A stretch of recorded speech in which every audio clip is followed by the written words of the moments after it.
أشهد أن لا إله إلا الله وحده لا شريك له وأشهد أن محمدا عبده ورسوله أما بعد فأعوذ بالله من الشيطان الرجيم بسم الله الرحمن الرحيم الحمد لله رب العالمين الرحمن الرحيم مالك يوم الدين إياك نعبد وإياك نستعين اهدنا الصراط المستقيم صراط الذين أنعمت عليهم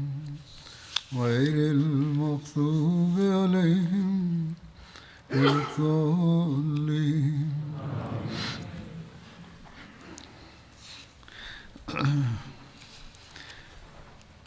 بنو نذیر کے ساتھ جنگ کا ذکر ہو رہا تھا. اس کی مزید تفصیل یوں ہے.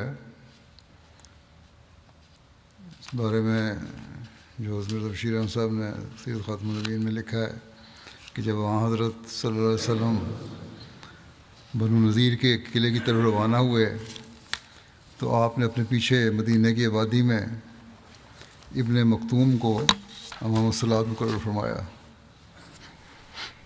اور خود صحابہ کی ایک جماعت کے ساتھ مدینہ سے نکل کر بنو نذیر کی بستی کا محاصرہ کر لیا. اور بنو نذیر اس زمانے کے طریقے جنگ کے مطابق قلعہ بند ہو گئے.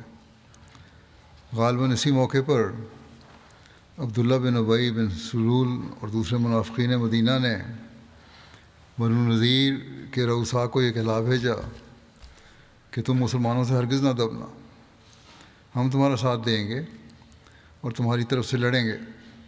لیکن جب عملاً جنگ شروع ہوئی تو بنو نذیر کے توقعات کے خلاف ان منافقین کو یہ جرأت نہ ہوئی کہ کھلم کھلا حضرت صلی اللہ علیہ وسلم کے خلاف میدان میں آئیں، اور نہ بنو قریظہ کو یہ ہمت پڑی کہ مسلمانوں کے خلاف میدان میں آ کر بنو نذیر کی برملا مدد کریں.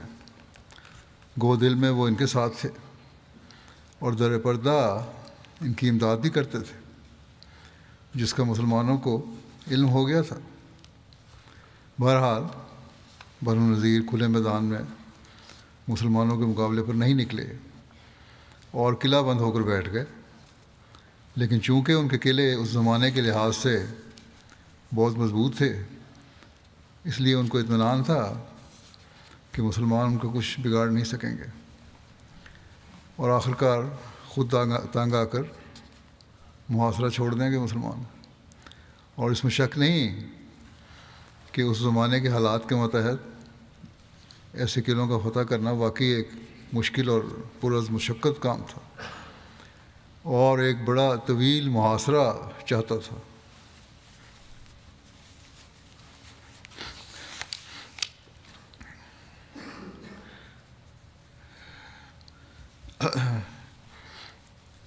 بہرحال رسول اللہ صلی اللہ علیہ وسلم وہاں گئے. آپ صلی اللہ علیہ وسلم نے بنو نذیر کا محاصرہ جاری رکھا. یہ محاصرہ 6 دن اور ایک روایت کے مطابق 15 دن تک رہا. اس کے علاوہ 20 اور 23 دنوں کے اقوال بھی مروی ہیں. یہ بھی لوگ کہتے ہیں کہ 20 دن یا 23 دن بھی رہا. دوران محاصرہ رسول اللہ صلی اللہ علیہ وسلم نے چند درخت کاٹنے اور جلانے کا حکم دیا، کیونکہ یہود قلعوں کی فصیلوں سے تیر اور پتھر برسا رہے تھے اور یہ درخت ان کے لیے دفاعی حیثیت رکھتے تھے.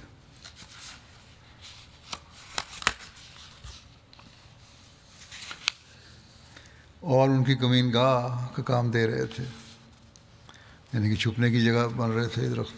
اس لیے آپ صلی اللہ علیہ وسلم نے ابو لیلہ مازنی اور عبداللہ بن سلام کو درخت جلانے کی ذمہ داری سونپی. یہ جنگی یا دفاعی ضرورت کے لیے کیا گیا تھا، نہ کہ صرف باغ اجاڑنے کے لیے۔ ابو لیلہ، کیونکہ اسلام میں درختوں کو کاٹنا تو منع ہے، ابو لیلہ مازنی، یہ لکھا ہے آگے اس میں کہ ابو لیلہ مازنی ان کے اجوا کے کھجوروں کے درختوں کو آگ لگا رہے تھے، اور عبداللہ بن سلام اجوا کے علاوہ دیگر کھجوروں کے درخت جلا رہے تھے۔ لیکن روایات میں یہ بھی ہے کہ گھٹیا قسم کی کھجوروں کو جلایا گیا، اس کی تفصیل بیان کروں گا میں۔ بہرحال جو اس روایت میں لکھا ہے وہ یہی ہے کہ حضرت ابو لیلہ کہنے لگے کہ یہ درخت ان کا قیمتی سرمایہ ہے، یہ جلانے سے انہیں زیادہ رنج ہوگا، یہودیوں کو اس کا رنج ہوگا کیونکہ یہ سرمایہ ہے ان کا۔ حضرت عبداللہ بن سلام نے کہا اللہ ان کے اموال کو نبی کریم صلی اللہ علیہ وسلم کے لیے مال غنیمت بنائے گا۔ عبداللہ بن سلام کے اس فکرے سے بھی یہ ظاہر ہوتا ہے کہ اجوا کھجور کے درخت جو کارآمد درخت تھے وہ نہیں جلائے گئے تھے، جو دوسرے درخت جلائے گئے تھے۔ اور انہوں نے کہا کہ اجوا سب سے بہتر مال ہے، اور انہوں نے کہا کہ یہ آن وسلم کے کام آئے گا۔ یہود نے جب ان درختوں کو آگ میں جلتے دیکھا تو ان کی عورتیں اپنے گریبان چاک کرنے لگیں، منہ پر تماچے مارنے لگیں اور واویلا کرنے لگیں۔ پھر یہود نے فوراً پیغام بھیجا، اے محمد، آپ تو بڑی عزت اور شرف کے حامل ہیں، آپ فساد سے منع کرنے والے اور فساد کی ہر صورت کو ناپسند کرتے ہیں۔ اب آپ خود ہی یہ کام کر رہے ہیں، لیکن جیسا کہ بیان ہو چکا ہے کہ یہ درخت ان کے لیے کمین گاہ کا کام، دفاعی کام دے رہے تھے، اس لیے ان کے اس دفاع کو ختم کرنا ضروری تھا۔ اور اس میں حکمت بھی کار فرما تھی کہ جتنی جلدی ہو سکے یہ قوت ختم ہو جائے تاکہ مزید قتل و غارت نہ ہو۔ اور معلوم ہوتا ہے کہ اللہ تعالیٰ کے خاص الہام کے تحت آپ صلی اللہ علیہ وسلم نے یہ درخت جلانے کا حکم دیا تھا۔ چنانچہ یہود کے اس الزام کا جواب اللہ تعالیٰ نے یوں دیا ہے کہ ما قطعتم من لینۃ من لینۃ او ترکتموها قائمۃ علی اصولها فباذن اللہ ولیخزی الفاسقین۔ جو بھی کھجور کا درخت تم نے کاٹا یا اسے اپنی جڑوں پر کھڑا رہنے دیا تو اللہ کے حکم کے ساتھ ایسا کیا ہے، اور یہ اس غرض سے تھا کہ وہ فاسقوں کو رسوا کر دے۔ بعض روایات میں آتا ہے کہ آپ صلی اللہ علیہ وسلم نے محاصرے کے وقت یہود کو ایک مرتبہ پھر معاف کرنے کا عندیہ دیتے ہوئے نئے عہد و پیمان کی پیشکش بھی کی تھی۔ چنانچہ آپ صلی اللہ علیہ وسلم نے یہود سے فرمایا کہ انکم واللہ لا تامنون عندی الا بعہد تعاہدونی علیہ، تم لوگوں پر مجھے کوئی اعتماد نہیں سوائے اس کے کہ تم مجھ سے نئے سرے سے کوئی پختہ عہد کرو۔ لیکن انہوں نے عہد و پیمان سے انکار کر دیا۔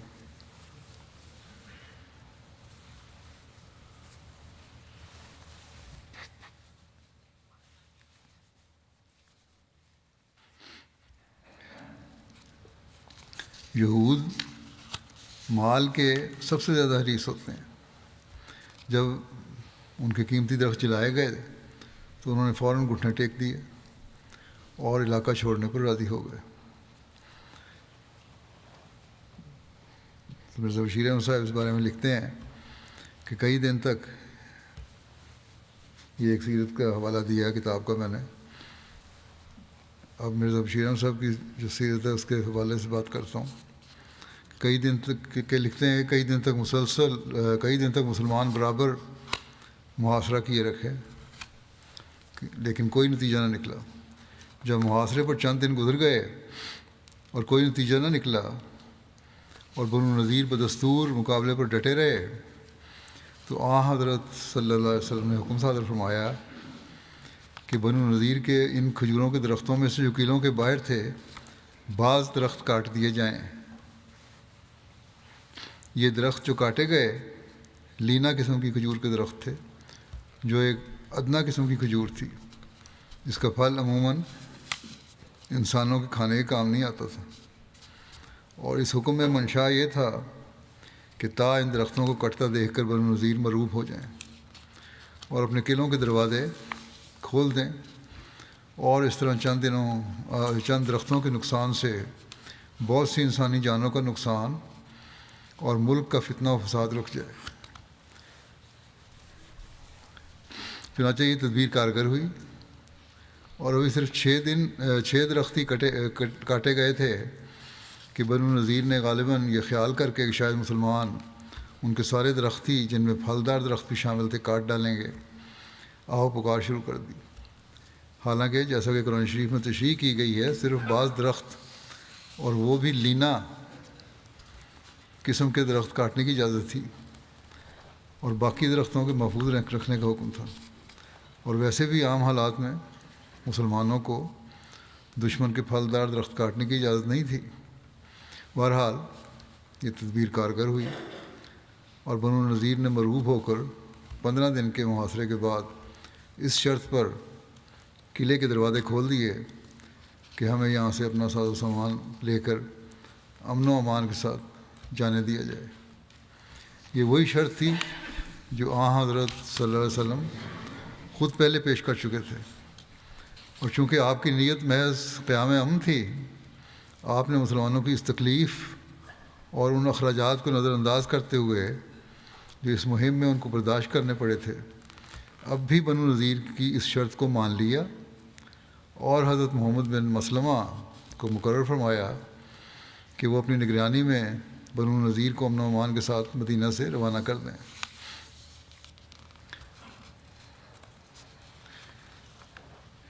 جس طرح حضرت بشیر احمد صاحب نے لکھا ہے کہ اعلیٰ قسم کی کھجوریں نہیں کاٹی گئی تھیں، اسی طرح بخاری کی ایک شرح میں بھی لکھا گیا، اس کی یہ روایت ہے کہ تفصیل میں لکھا ہے کہ روایات کی تفصیل میں جائیں تو اول تو جن کھجوروں کو جلایا گیا تھا وہ اعلیٰ قسم کی کھجور نہیں تھی، بلکہ معمولی اور ردی قسم کی کھجور تھی جو بالعموم لوگوں کو غذا کے طور پر بھی استعمال نہیں ہوتی تھی، اور صرف 6 درخت جلائے گئے تھے، جیسا کہ سیرت خاتم النبیین میں بھی ذکر ہوا ہے۔ یہود کی بے بسی اور ان کی خود جلا وطنی کی درخواست کرنے کے بارے میں مزید یوں لکھا ہے کہ مسلمانوں نے اس قبیلے کے یہود کے درخت جلا کر انہیں مزید گھبراہٹ میں ڈال دیا۔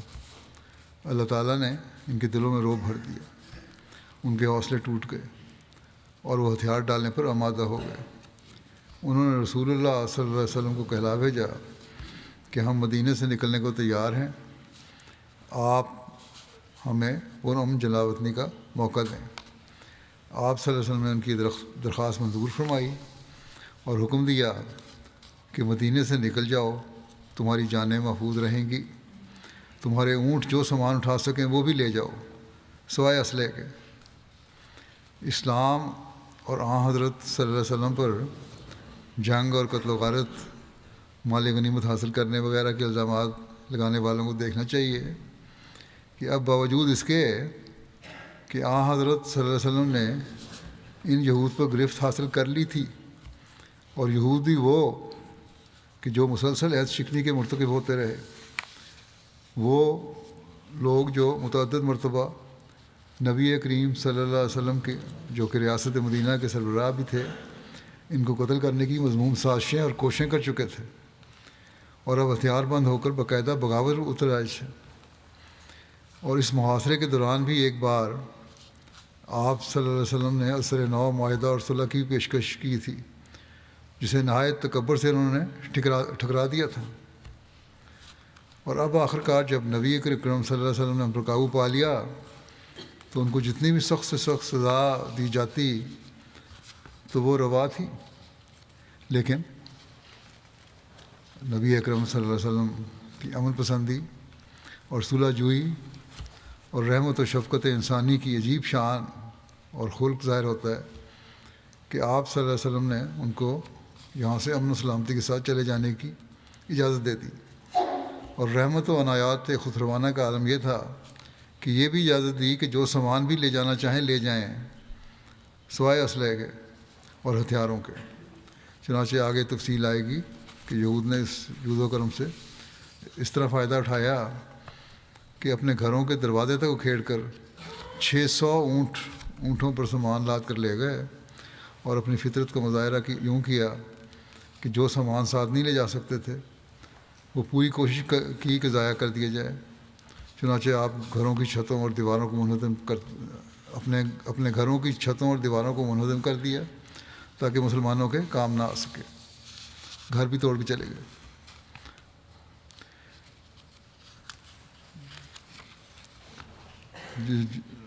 جلا وطنی کے لیے جو شرائط رکھی گئی تھیں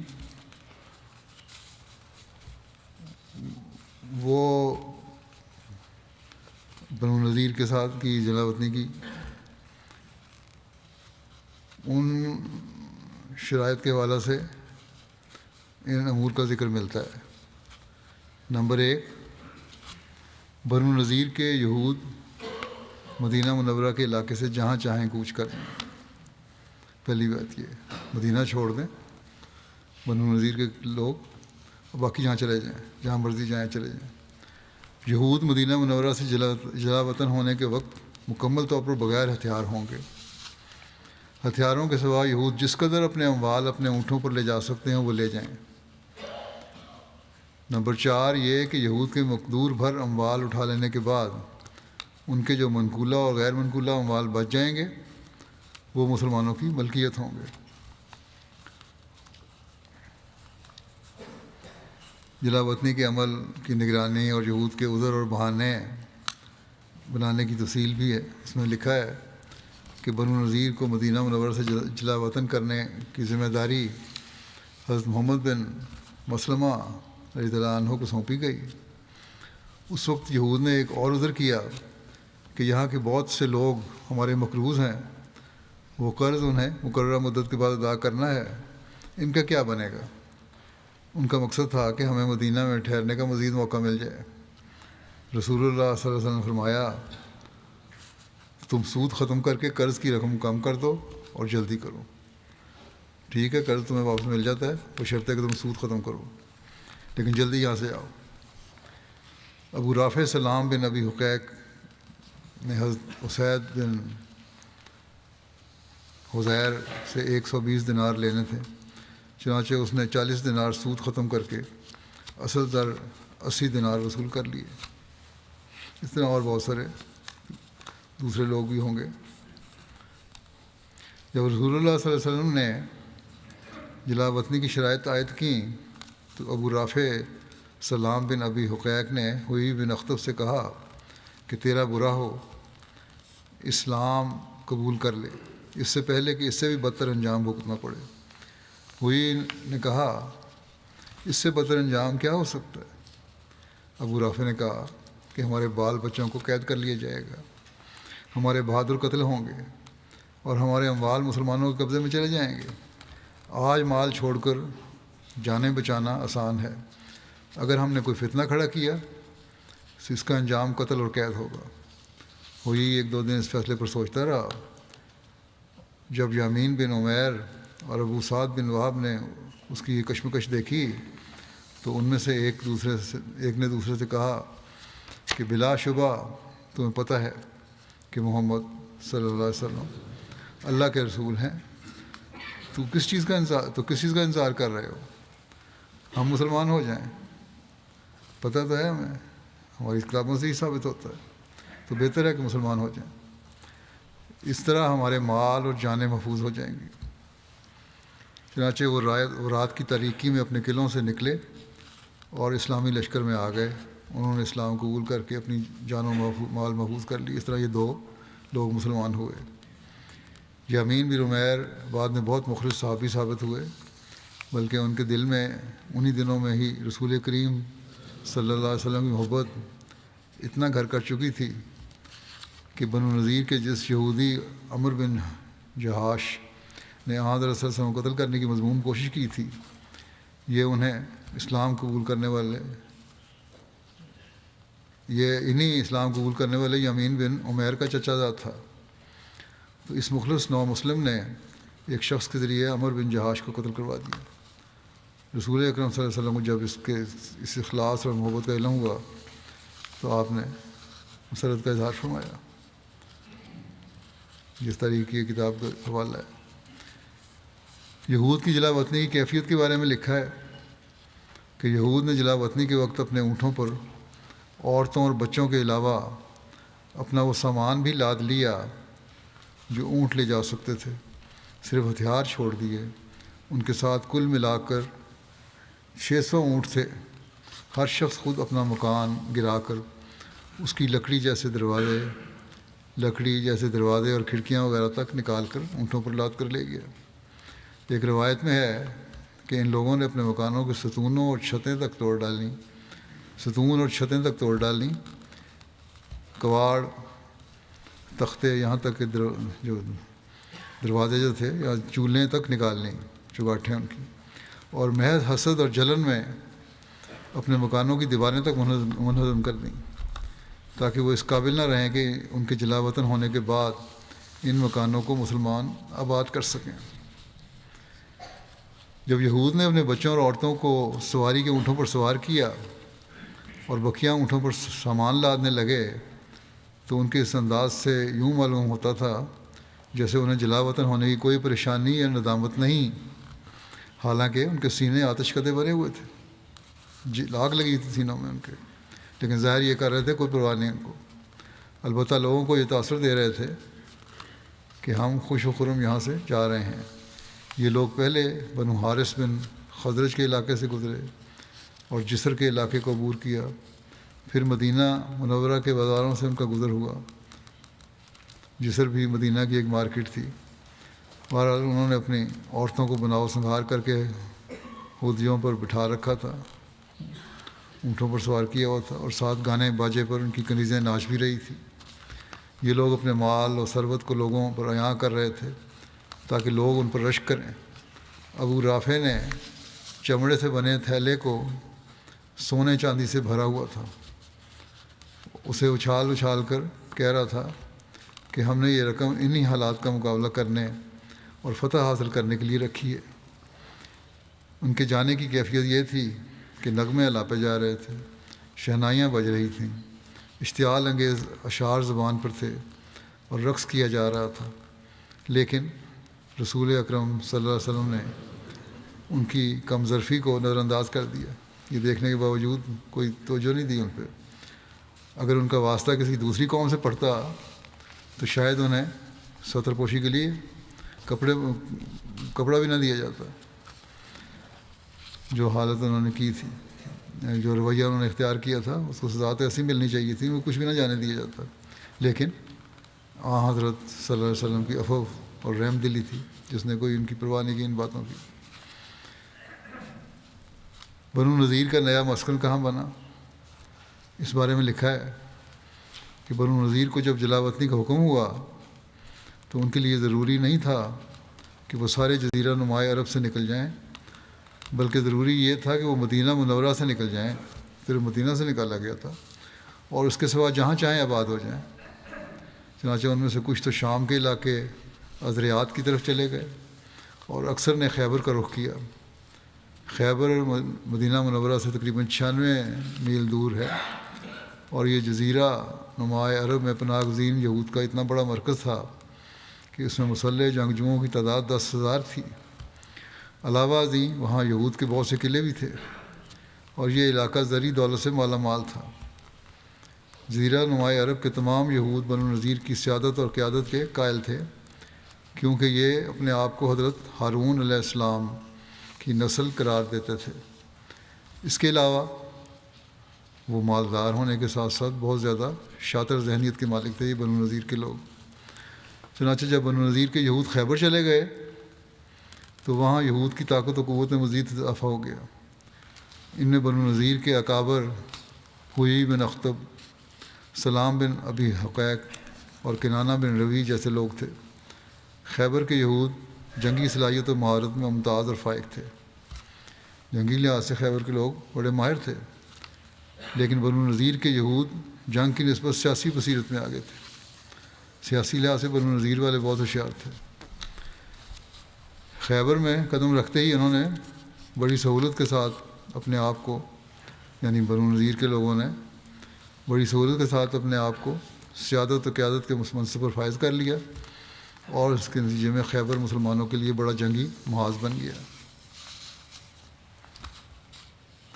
بنو نذیر کے یہود کے ساتھ انصار کے بیٹوں کے جانے کے بارے میں بیان ہوا ہے کہ بنو نذیر میں سے کچھ لوگ مدینے سے نکل کر شام کے علاقے ازریات کی طرف چلے گئے۔ ان یہود میں کچھ انصاری مسلمانوں کے بیٹے بھی تھے، جن کی وجہ یہ تھی کہ اگر کسی انصاری عورت کی اولاد زندہ نہیں رہتی تھی تو اسلام لانے سے پہلے ان میں یہ دستور تھا کہ وہ عورت یہ منت مان دیا کرتی تھی کہ اگر اس کا بیٹا زندہ رہا تو وہ اس کو یہودی بنا دے گی۔ چنانچہ ایسے کئی لوگ تھے جو انصار کے بیٹے تھے مگر وہ یہودی بنا دیے گئے تھے۔ جب بنو نذیر کے لوگ جلا وطن ہونے لگے تو ان لڑکوں کے باپوں نے کہا کہ ہم اپنے بچوں کو ان کے ساتھ نہیں جانے دیں گے۔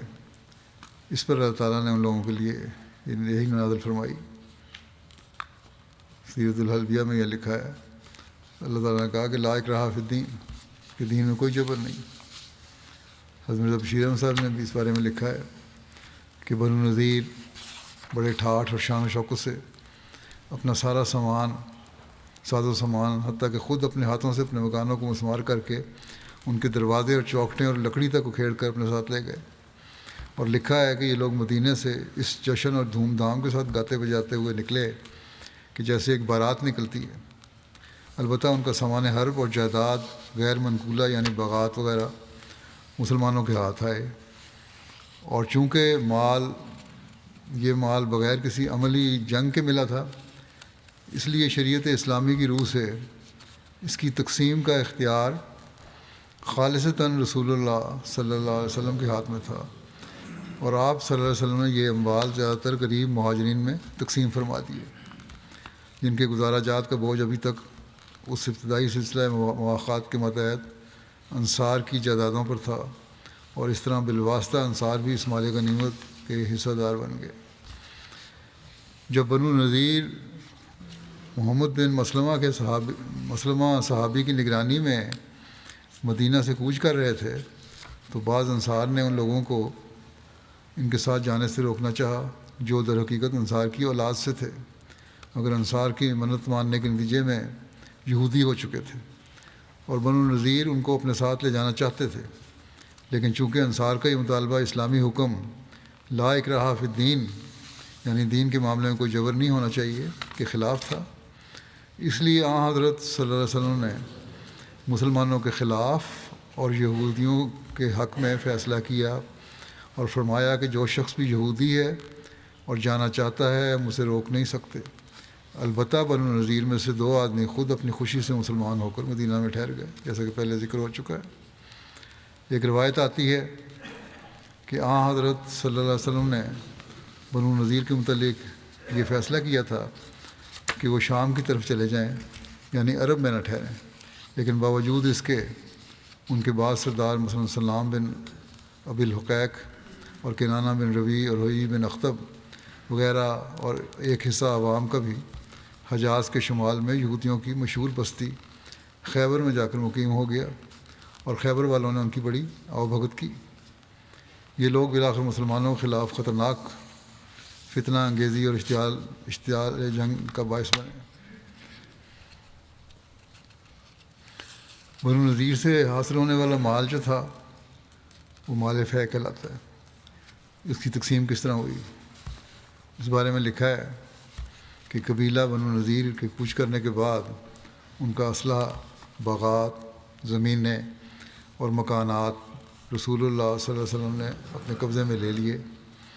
ہتھیاروں میں 50 خود، 25 زرہیں اور 340 تلواریں تھیں۔ یہ مسلمانوں کو ملنے والا پہلا مال فے تھا۔ مال فے وہ ہوتا ہے جو کفار سے جنگ کے بغیر حاصل ہو جائے۔ اس مال میں سے مال غنیمت کی طرح خمس نہیں نکالا جاتا، بلکہ سارے کا سارا مال رسول اللہ صلی اللہ علیہ وسلم کے اختیار میں ہوتا تھا، تاکہ آپ صلی اللہ علیہ وسلم جہاں چاہیں اسے صرف فرمائیں۔ بنو نذیر سے لڑائی کی نوبت ہی نہیں آئی تھی، بلکہ اللہ تعالیٰ نے اپنے نبی کا رعب و دبدبہ ان کے دلوں پر طاری کر دیا تھا۔ اس طرح اللہ تعالیٰ نے اپنے رسول کو ان کے مال کا وارث بنا دیا۔ یہ مال فے تھا۔ آپ صلی اللہ علیہ وسلم نے ان کے تمام ساز و سامان کو مسلمانوں میں تقسیم کر دیا تاکہ وہ اس سے نیکی کے کاموں میں خرچ کریں۔ اس کے متعلق ارشاد باری تعالیٰ ہے کہ وما افاء اللہ علی رسولہ منہم فما اوجفتم علیہ من خیل ولا رکاب ولکن اللہ یسلط رسولہ علی من یشاء واللہ علی کل شیء قدیر۔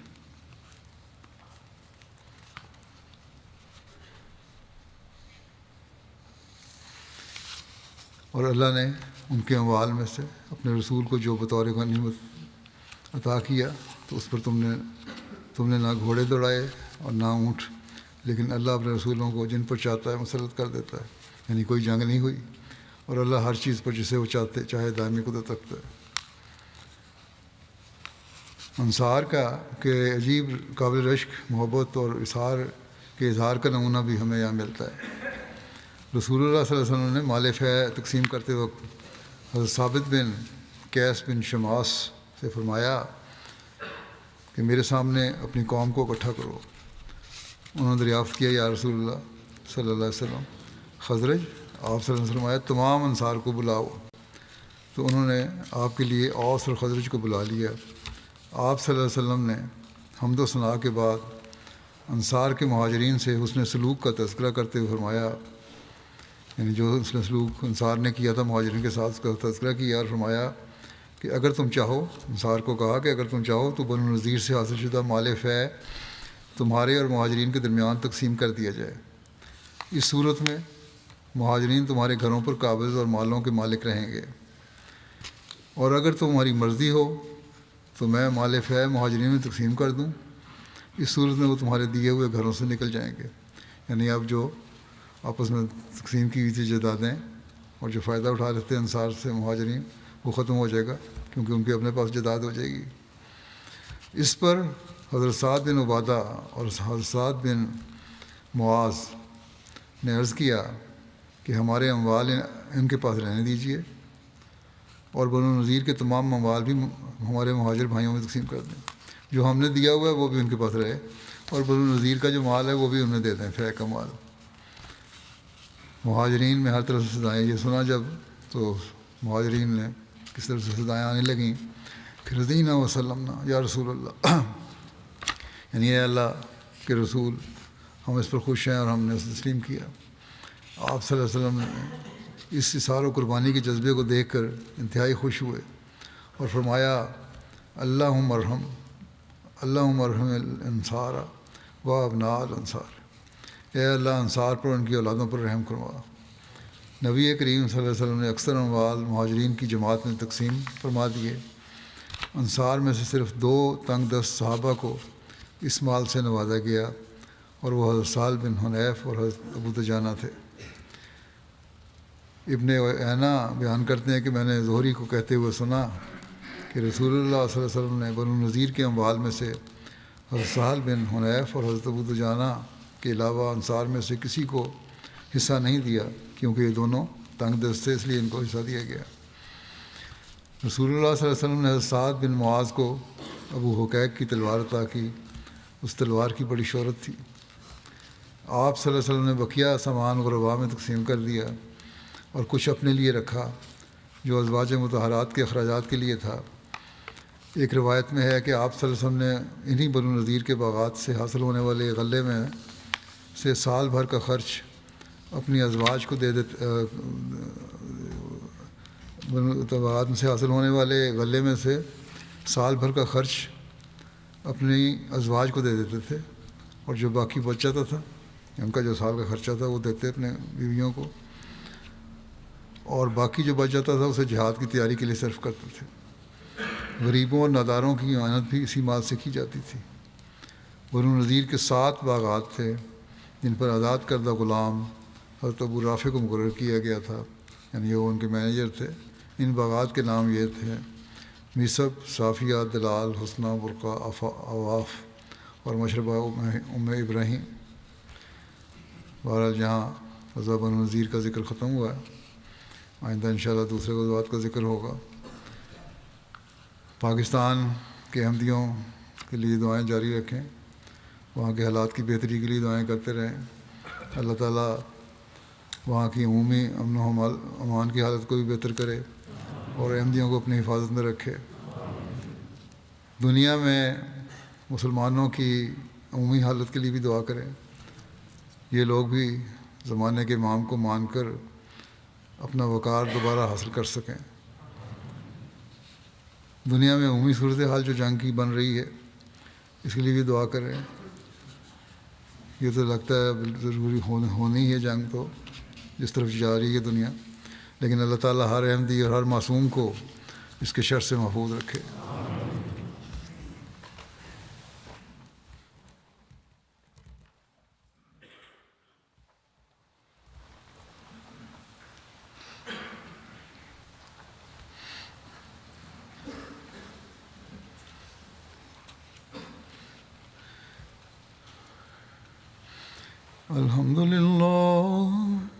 الحمد لله نحمده ونستعينه ونستغفره ونؤمن به ونتوكل عليه ونعوذ بالله من شرور أنفسنا ومن سيئات أعمالنا من يهده الله فلا مضل له ومن يضلل فلا هادي له